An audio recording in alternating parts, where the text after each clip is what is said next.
এই গ্রীষ্মের সিজনের খুব গুরুত্বপূর্ণ একটি ফ্রুটস হচ্ছে তরমুজ বা ওয়াটারমেলন। এটি অনেকেই পছন্দ করেন, আবার অনেকেই পছন্দ করেন না, কিন্তু এই ফ্রুটসটির গুণাগুণ শুনলে আপনি অবাক হবেন।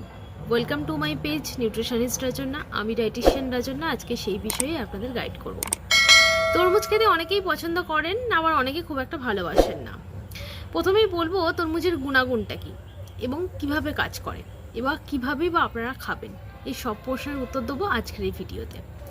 তরমুজের মধ্যে থাকে ভিটামিন এ, সি, বি6 এবং অন্যান্য আদার্স নিউট্রিয়েন্টস, এবং অ্যান্টিঅক্সিডেন্ট রূপে থাকে লাইকোপিন, যেটি ক্যান্সারকে প্রিভেন্ট করতে সাহায্য করে।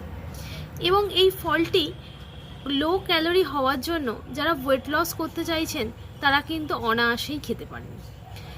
এছাড়াও এর মধ্যে সিট্রুলিন নামক এক ধরনের উপাদান থাকার জন্য যেটি কিন্তু আমাদের এনার্জি প্রোডাকশনে সাহায্য করে, মানে সারাদিন আমাদের কর্মক্ষমতাকে বাড়াতে বা একটা লো এনার্জি ফিল থেকে বাঁচাতে সাহায্য করে কিন্তু সিট্রুলিন, যেটি তরমুজের মধ্যে থাকে। এছাড়াও আদার্স অন্যান্য অ্যান্টিঅক্সিডেন্ট থাকার জন্য এটি চুল এবং ত্বকের জন্য কিন্তু খুব ভালো একটা অপশান। এছাড়াও এর মধ্যে বিভিন্ন ধরনের ভিটামিন, যেমন এ ভিটামিন থাকার জন্য যেটি চোখের পক্ষে খুব ভালো কাজ করে। ভিটামিন সি অ্যান্টিঅক্সিডেন্ট রূপে কাজ করে। এবার আসি তরমুজের বীজ নিয়ে। তরমুজ খাওয়ার পর আপনারা কি করেন? তরমুজের বীজটা ফেলে দেন। সেটা একদমই করবেন না। তরমুজের বীজটা যদি ফেলে দেন তাহলে অনেকটা পরিমাণ নিউট্রিশন কিন্তু আপনি ফেলে দিচ্ছেন বা বর্জন করছেন। তাহলে কি করবেন? ওই তরমুজের বীজে কি আছে আসুন আগে জেনে নিন। তরমুজের বীজে থাকে প্রোটিন, ম্যাগনেসিয়াম এবং ভরপুর জিঙ্ক, যেটি কি করে মাসেল বিল্ড আপ করতে সাহায্য করে। ম্যাগনেসিয়াম আমাদের হাড়ের স্বাস্থ্যের জন্য খুব দরকার, যেটা ইমিউনিটিকে বুস্ট আপ করতে সাহায্য করে। এবং হাড়ের এবং দাঁতের স্বাস্থ্যের সঙ্গে যেরকম সম্পর্কিত, এটা কিন্তু জিঙ্ক আমাদের কর্মক্ষমতাকে বাড়াতেও কিন্তু সাহায্য করে। এবার আপনারা বলবেন তাহলে কিভাবে খাবেন?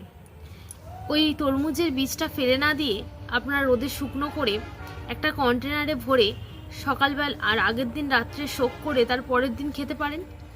অথবা সানড্রাই করে, মানে রৌদ্রে শুকনো করে হালকা কড়ার মধ্যে ভেজে নিয়ে সেটা কন্টেনারের মধ্যে রাখতে পারেন। সেটা অবশ্যই 1 সপ্তাহের মধ্যে খেতে হবে।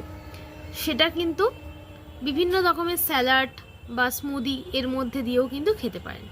এটা কিন্তু অনেক ভালো একটা উপকার দেবে। তবে মনে রাখবেন যে অতিরিক্ত পরিমাণে কোনোটাই খাওয়াটা ঠিক নয়। তরমুজের বীজ খাওয়ার একটা লিমিটেশন আছে, সেই লিমিটেশন অনুযায়ী খাওয়ার চেষ্টা করবেন। তরমুজ কিন্তু সামগ্রিকভাবে আমাদের